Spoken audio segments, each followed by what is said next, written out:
वालेकुम student. Today our next topic is mechanism in animals. मतलब animals में हमें एक्चुअली थर्मो रेगुलेशन को ही डिस्कस करना है कि थर्मो रेगुलेशन जो है या हीट है उसको रेगुलेट किस तरह किया जा सकता है। जो एनिमल्स है जिसका मैकेनिज्म अगर हीट का देखा जाए तो ये डिपेंड करता है हमारी मेटाबॉलिक हीट्स पे कि जो एनिमल की बॉडी का टेम्परेचर है that depends on metabolic heat. इसके अलावा जो इन्वायरमेंट की हीट है उसके ऊपर भी डिपेंड कर रहा होता है। तो आज हम वन बाय वन डिस्कस करेंगे थर्मो रेगुलेशन। सबसे पहले थर्मो रेगुलेशन क्या होता है? Maintenance of heat. टेम्परेचर भी कह सकते हैं, हीट भी कह सकते हैं। Maintenance of heat in body के अंदर हीट को जो मेंटेन करना है उसका प्रोसेस है वो कहता है थर्मो रेगुलेशन। अब एनिमल के अंदर अगर देखा जाए दो तरह की क्लासिफिकेशन देखी गई, एक ओल्ड क्लासिफिकेशन है कि न्यू क्लासिफिकेशन। हमने यहाँ पर डिस्कस करना है कि ओल्ड क्लासिफिकेशन क्या थी और न्यू क्लासिफिकेशन क्या थी। ओल्ड क्लासिफिकेशन में ऐसी क्या प्रॉब्लम या डिफिकल्टीज सामने आई जिसकी वजह से न्यू क्लासिफिकेशन करनी पड़ी। ओल्ड क्लासिफिकेशन की बात करें तो फोकिलोथर्म्स और होमियोथर्म्स आते हैं। फोकिलोथर्म्स में क्या होता है? फोकिलोथर्म्स जो एनिमल्स होते हैं वो एक्चुअली कोल्ड ब्लडेड होती है। कोल्ड ब्लडेड एनिमल्स ऐसे एनिमल्स होते हैं जिनका बॉडी का टेम्परेचर वेरिंग करता है। वेरिंग करता है लाइक लो टू हाई कर रहा होता है या हाई टू लो, मतलब इन्वायरमेंट पे डिपेंड कर रहा होता है। इन्वायरमेंट पे जैसे जैसे टेम्परेचर लो हो रहा है या हाई हो रहा है उसी के हिसाब से इनकी बॉडी का टेम्परेचर भी वेरी कर रहा होता है, लो और हाई हो रहा होता है। यानी कि मेंटेन नहीं होता है एक कांस्टेंट पॉइंट पे। लाइक इसलिए कहते हैं they do not maintain their body temperature, ये अपनी बॉडी टेम्परेचर को मेंटेन नहीं करते, जो क्या कहलाते हैं फोकिलोथर्म्स, और ये कोल्ड ब्लडेड कहलाते हैं। अगर हम इसकी एग्जांपल्स की बात करें तो इनवर्टेब्रेट्स आते हैं इसमें। इनवर्टेब्रेट्स, फिश, रेप्टाइल्स और एम्फीबियंस जो है वो फोकिलोथर्म्स में आते हैं। इसके अलावा जो next number point homeotherms. Homeo का अगर ये देखा जाए ब्लड से निकला है और ये कांस्टेंट होता है, इसमें होमियोथर्म्स में थर्म का मतलब होता है हीट, बॉडी टेम्परेचर।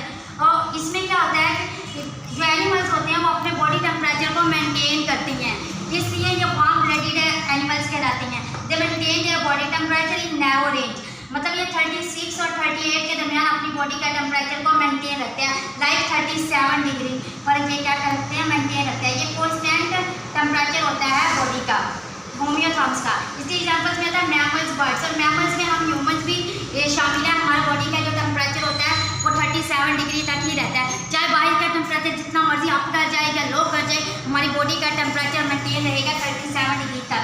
अगर 37 डिग्री तक मेंटेन रहेगा तो ही हमारी बॉडी के जितने भी केमिकल रिएक्शंस है या मेटाबॉलिक एक प्रोसेस है वो कैरी ऑन रहेंगे प्रॉपरली मेथड से। अगर ये 37 से कम या ज़्यादा होता है तो वो यूँ कहने के फीवर की जैसे कंडीशन हो जाती है, तो हमारी बॉडी के जो केमिकल रिएक्शंस हैं वो डिस्टर्ब हो जाएंगे।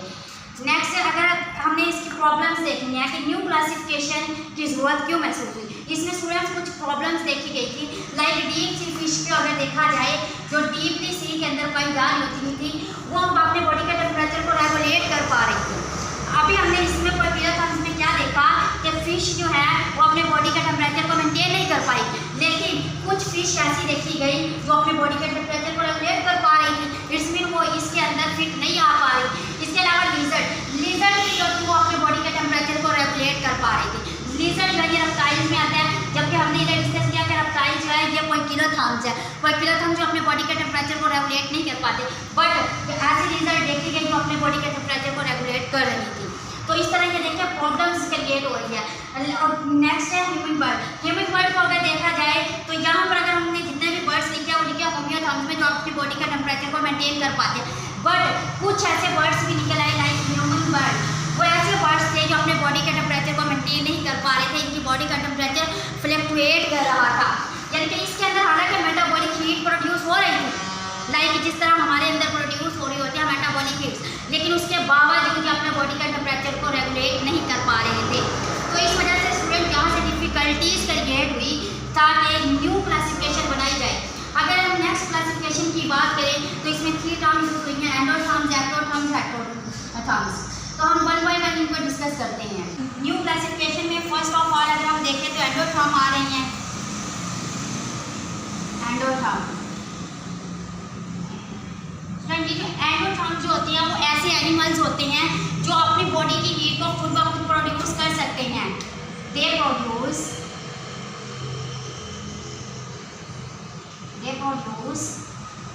देयर बॉडी हीट, ये अपनी बॉडी की हीट को लाइक आपने पहले मेटाबॉलिक हीट्स को ये खुद ब खुद प्रोड्यूस कर सकते हैं, यानी कि अपने बॉडी के टेम्परेचर को रेगुलेट कर सकते हैं। तो इस तरह के जो एनिमल्स होंगे वो क्या कहलाएंगे? एंडोथर्म्स। एंडो का मतलब होता है अंदर, थर्म का मतलब होता है हीट। ये अपनी हीट को अपने अंदर हीट को प्रोड्यूस कर सकते हैं। अगर हम इसकी एग्जांपल्स की बात करें तो इसमें कुछ मैमल्स वगैरह आ जाएंगे, लाइक ह्यूमंस, हम भी एंडोथर्म्स हैं। नेक्स्ट अगर हम बात करें एक्टोथर्म्स की, एक्टोथर्म्स फ्रेंड्स, जो एक्टोथर्म्स होते हैं, एक्टो का मतलब होता है बैरूनी, बाहर की तरफ। इसमें होगा क्या? ये भी हीट प्रोड्यूस करेंगे, ये produce heat but very low, बहुत ज़्यादा लो जो हीट प्रोड्यूस करेंगे अपनी बॉडी के अंदर। ये तो प्रॉपरली हीट प्रोड्यूस कर पा रहे थे। एक्टोथर्म में क्या होता है? ये अपनी बॉडी के अंदर हीट प्रोड्यूस करेंगे, मेटाबॉलिक हीट प्रोड्यूस करेंगे, बट वो इतनी लो होगी कि इसके बावजूद इनको एब्जॉर्ब करनी पड़ेगी heat and absorb heat from environment. इनको अपने इन्वायरमेंट से हीट को एब्जॉर्ब करना पड़ेगा। तो इसकी एग्जांपल्स में जो अगर देखा जाए एम्फीबियंस और रेप्टाइल्स आती हैं, कुछ इनवर्टेब्रेट्स जो है वो एक्टोथर्म्स में आती हैं, कुछ क्या मोस्टली जितने भी इनवर्टेब्रेट्स हैं वो एक्टोथर्म्स में ही आएंगे। तो इसमें क्या है कि ये अपनी बॉडी की हीट को प्रोड्यूस कर रहे हैं, अपनी बॉडी की हीट को प्रॉपरली मेंटेन कर पा रहे हैं, मैमल्स जैसी होती हैं। एक्टोथर्म्स में क्या होता है कि अपनी हीट तो प्रोड्यूस कर रहे हैं, बट ये इतनी लो अमाउंट में प्रोड्यूस कर रहे होते हैं कि इनको इन्वायरमेंट से भी लेनी पड़ती है।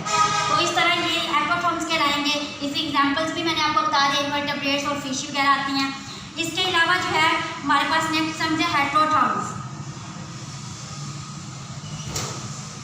हेटेरोथर्म्स, हेटेरो का मतलब होता है वेरिंग, हेटेरो का मतलब होता है वेरिंग, डिफरेंट, तब्दील होना।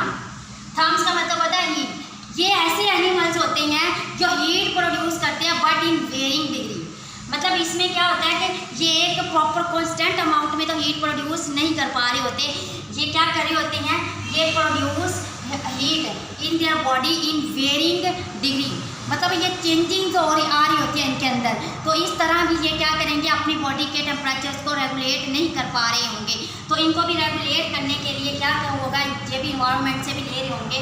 तो इस तरह के जो होंगे वो हेटेरोथर्म्स कहलाएंगे। तो इसमें एंडोथर्म्स अपने खुद ब खुद रेगुलेट करती हैं, एक्टोथर्म्स जो होते हैं लो अमाउंट्स में प्रोड्यूस करते हैं और ये इन्वायरमेंट से लेते हैं। हेटेरोथर्म्स की बात करें तो ये भी हीट प्रोड्यूस करते हैं बट इन वेरिंग डिग्री। तो स्टूडेंट इसकी अगर हम एग्जाम्पल की बात करें तो ह्यूमिंग बर्ड आएगा, ह्यूमिंग बर्ड। स्टूडेंट ये थे हमारे पास क्लासिफिकेशन, न्यू क्लासिफिकेशन। हमने ओल्ड क्लासिफिकेशन को भी डिस्कस किया और न्यू क्लासिफिकेशन को भी डिस्कस किया। नेक्स्ट इंशाल्लाह हम इनकी एडेप्टेशंस जो है वो डिस्कस करेंगे। ओके, अल्लाह हाफ़िज़।